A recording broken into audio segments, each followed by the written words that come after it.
Hey guys, so today I just want to discuss some of the chapters in my book, Teaching Techniques for the Elementary Classroom Teacher, and just go over some different tips for everybody since my book is for sale. So, what I'm going to do is I'm just going to show you different pages in my book, some charts, and just some different tips. So, here is the front cover that I've shown in the past.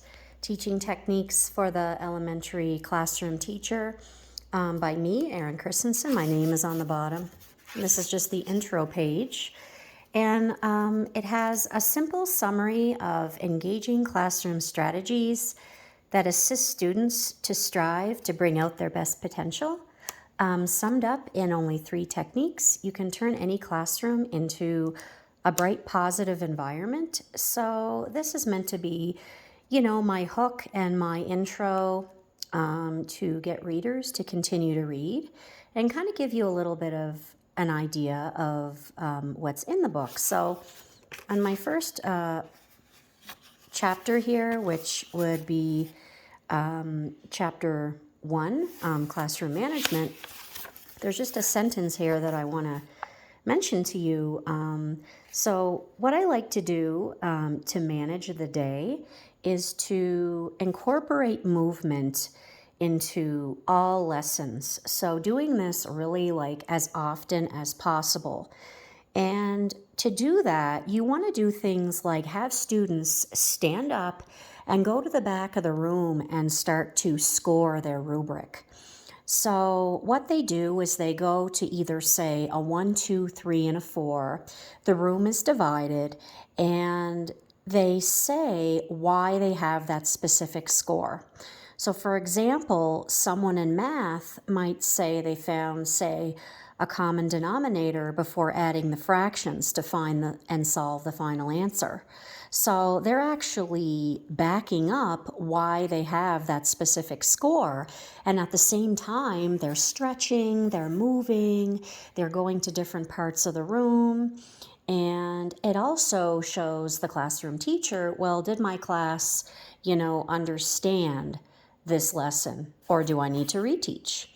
And I go over a few other tips, such as when independent practice work is complete, you may grab a pad of sticky notes and write down simple questions on the board, such as, who is the main character in a story? And they would very quickly write with a 1-minute timer or a 30-second timer, depending on how long you want the answer, what it is. And so that checks for understanding, and it gives them that other stretch after they've been sitting through independent practice.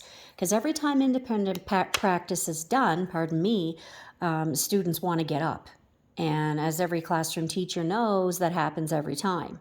And this is a way so that you don't start getting behavior. So just going over a few things here. And then next, chapter 2, which is teaching strategies. One main tip that's super effective and very important is you want to reuse any objectives you've already taught throughout each quarter of the school year. So what I mean by that is you would teach the objective that you have on the whiteboard that day. But then if it was a reading lesson, you would always have, say, a reading checklist at the front of the room. And the reason for this is all of these points you see here that I'm showing you, you would quickly sort of review or throw these in, that same objective, so that these skills are not lost. So main idea and details you might just want to throw in on a certain day. Maybe the next day you want to quickly say to your class, could you just tell me the climax or turning point of this story? Could you also just tell me a primary character?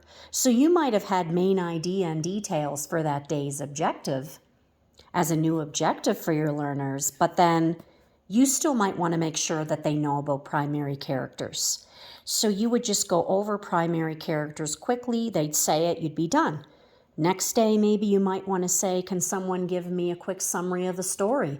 Have them raise their hand, see if somebody wants to say it. you know? And so that's what I mean by making sure that you reuse previous taught objectives. And this is just, you know, a reading lesson example.